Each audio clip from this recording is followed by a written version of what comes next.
আসসালামু আলাইকুম। আজ 4 অক্টোবর 2025 শনিবার। আজকের প্রধান প্রধান খবর নিয়ে উপস্থিত হয়েছি আমি আনোয়ার বাবু।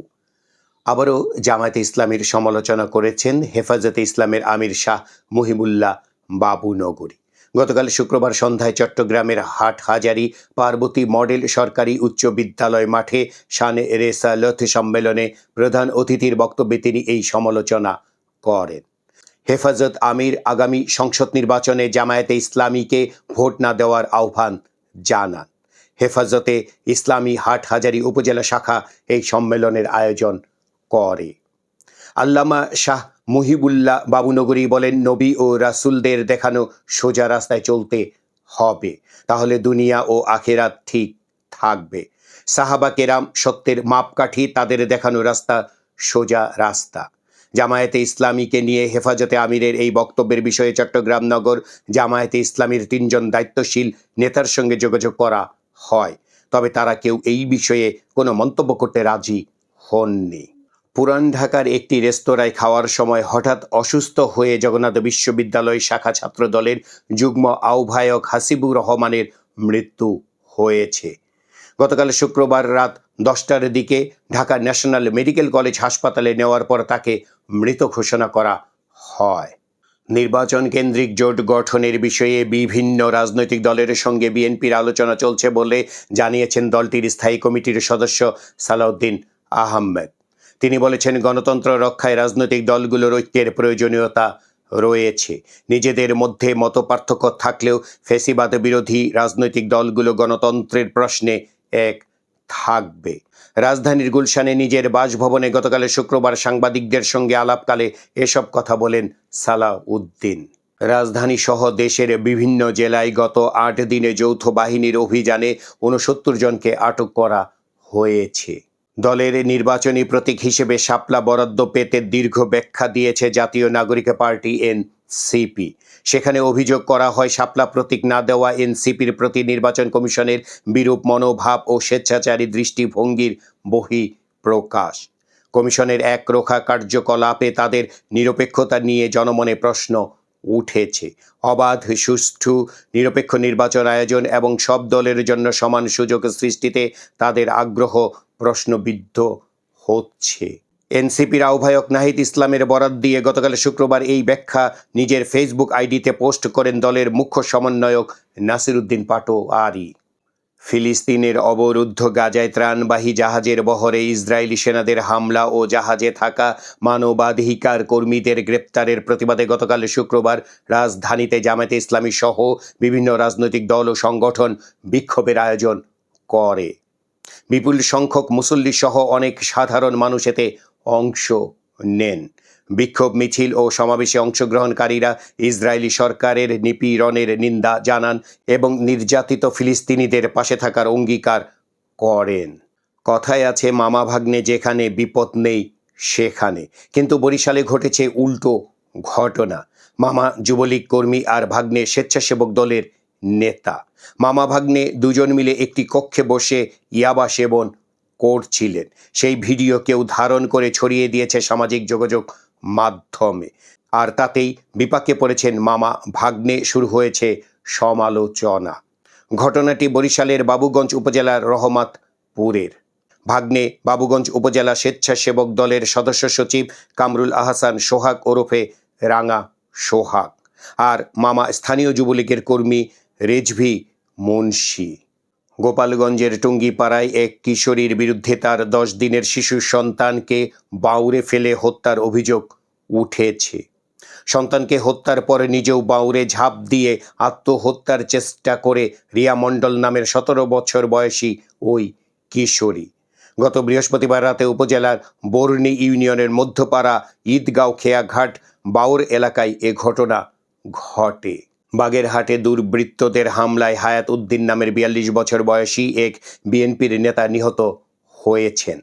শহরের হারিখালি এলাকায় গতকাল শুক্রবার সন্ধ্যায় এ ঘটনা ঘটে। তবে কারা এবং কী কারণে এ হামলা চালিয়েছে সে বিষয়ে শেষ পর্যন্ত পাওয়া পর্যন্ত কোনো তথ্য দিতে পারেনি পুলিশ। আধিপত্য বিস্তারকে কেন্দ্র করে মুন্সিগঞ্জ সদর উপজেলায় দুই পক্ষের লোকজনের মধ্যে সংঘর্ষ ও গোলাগুলিতে ৩ জন গুলিবিদ্ধ সহ অন্তত ৪ জন আহত হয়েছেন। পুলিশ ঘটনাস্থল থেকে ১৪টি ককটেল উদ্ধার করেছে। সদর উপজেলার চর কেউরার ইউনিয়নের হোগলাকান্দি গ্রামে গতকাল শুক্রবার বেলা ১:৩০টার দিকে গাজী ও মোল্লা গোষ্ঠীর মধ্যে এ সংঘর্ষের ঘটনা ঘটে। ১ মাস ৩ দিন বন্ধ থাকার পর খুলে দেওয়া হয়েছে বাংলাদেশ কৃষি বিশ্ববিদ্যালয়ের সব হল। গতকাল শুক্রবার সকাল থেকে শিক্ষার্থীদের হলে উঠতে দেখা যায়। গত মঙ্গলবার বিশ্ববিদ্যালয়ের রেজিস্ট্রার হেলাল উদ্দিন স্বাক্ষরিত এক জরুরি বিজ্ঞপ্তিতে হল খোলার সিদ্ধান্ত জানানো হয়। একই সঙ্গে রবিবার থেকে বিশ্ববিদ্যালয়ে ক্লাস পরীক্ষা শুরু হবে বলে জানিয়েছে কর্তৃপক্ষ। বান্দরবানের লামা উপজেলার মাতামুহুরী নদীতে ডুবে নিখোঁজ হওয়া পর্যটক সোহানের লাশ উদ্ধার করা হয়েছে। সোহানের বয়স ২৭ বছর। নিখোঁজের ২২ ঘন্টা পর গতকাল প্রায় ৪০ ফুট পানির নিচে থেকে লাশটি উদ্ধার করা হয়। সমমনা দলগুলোর সঙ্গে সমঝোতা হলে আগামী জাতীয় নির্বাচনে জামায়াতে ইসলামী ১০০ আসন ছেড়ে দিতে পারে বলে জানিয়েছেন দলটির সেক্রেটারি জেনারেল মিয়া গোলাম পরোয়ার। খুলনার আল ফারুক সোসাইটি মিলনায়তনে গতকাল শুক্রবার ইসলামী ছাত্র শিবির খুলনা মহানগর শাখা আয়োজিত সদস্য পুনর্মিলনী অনুষ্ঠানে প্রধান অতিথির বক্তব্যে তিনি একথা জানান। রাজধানীতে অটোরিকশার মোট সংখ্যা কত এমন প্রশ্নের সঠিক সংখ্যা কারও জানা নেই। বিভিন্ন পেশা থেকে অগণিত শ্রমজীবী মানুষ অটোরিকশা চালকের পেশায় ভিড় করেছে। রাজধানীর প্রধান সড়কগুলো প্রায় দখল করে ফেলেছে অটোরিকশা এবং সেই স্রোতকে কোনোভাবেই আটকানো যাচ্ছে না। গণপরিবহন ও ব্যক্তিগত পরিবহনের চালক ও মালিক, ট্রাফিক পুলিশ, সাধারণ যাত্রী, পথচারী সবাই মারাত্মক শঙ্কিত। এই অটো বিস্ফোরণ বন্ধের উপায় অজানা। সর্বস্তরের মানুষের শ্রদ্ধা নিবেদনের জন্য দেশ ও সমাজের প্রতি নিবেদিত প্রাণ ভাষা সংগ্রামী কবি, প্রাবন্ধিক ও রবীন্দ্র বিশেষজ্ঞ আহমদ রফিকের মরদেহ আজ শনিবার সকাল ১১টায় কেন্দ্রীয় শহীদ মিনারে নেওয়া হবে। শ্রদ্ধা নিবেদনের পর শোক র্যালির মাধ্যমে তার মরদেহ ইব্রাহিম মেডিকেল কলেজ হাসপাতালে প্রদান করে তাকে শেষ বিদায় জানানো হবে। জীবদ্দশাতেই তিনি মেডিকেল শিক্ষার্থীদের ব্যবহারের লক্ষ্যে মরণোত্তর দেহদান করে গেছেন।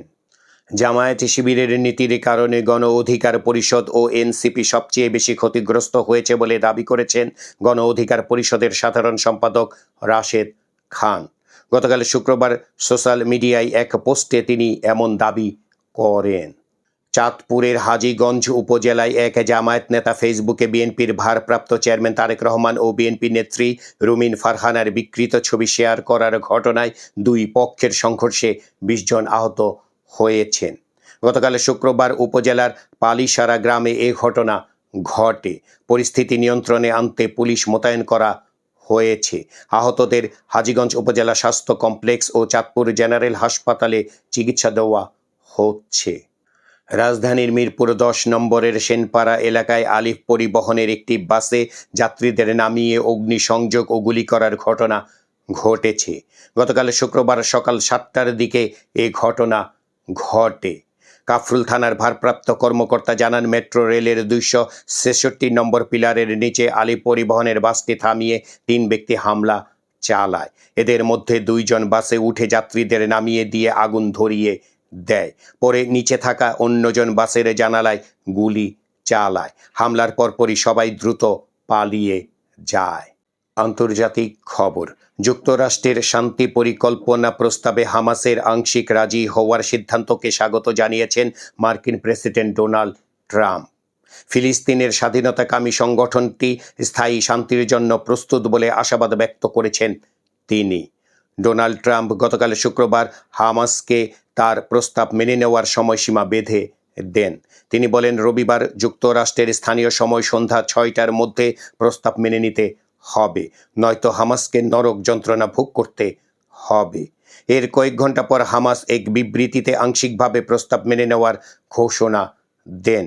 বিবৃতিতে বলা হয়, জীবিত ও মৃত সব জিম্মিকে মুক্তি দিতে রাজি আছে হামাস। প্রস্তাবের কয়েকটি গুরুত্বপূর্ণ শর্ত নিয়ে আরও আলোচনার দাবি জানিয়েছে তারা। ব্যাংকিং সেক্টরের খবর। ইসলামী ব্যাংকের অফিসিয়াল ফেসবুক পেজ আবারও হ্যাকড হয়েছে। এবারও একই হ্যাকার গ্রুপ ব্যাংকটির ফেসবুক পেজ হ্যাক করেছে। তারা গতকাল শুক্রবার রাত 9টার দিকে ইসলামী ব্যাংকের ফেসবুক পেজ হ্যাক করে বলে জানা গিয়েছে। বিনোদনের খবর। অভিনেতা জাহিদ হাসানের জন্মদিন আজ। 1967 সালে সিরাজগঞ্জে তার জন্ম। সেখানে মঞ্চনাটক দিয়ে তার অভিনয় শুরু। 1986 সালে বলবান তার অভিনীত প্রথম সিনেমা। জাহিদ হাসানের প্রথম টিভি নাটক জীবন যেমন বিটিভিতে প্রচারিত হয় 1990 সালে। অভিনয়ের পাশাপাশি নির্মাণ করেছেন বেশ কিছু নাটক। এই ছিল আজকের প্রধান প্রধান খবর। আমাদের খবর নিয়ে আপনাদের যদি কোনো মতামত থাকে তাহলে কমেন্ট বক্সে জানাতে পারেন। আর আমাদের এই চ্যানেলটির সাথে আপনি যুক্তও থাকতে পারেন।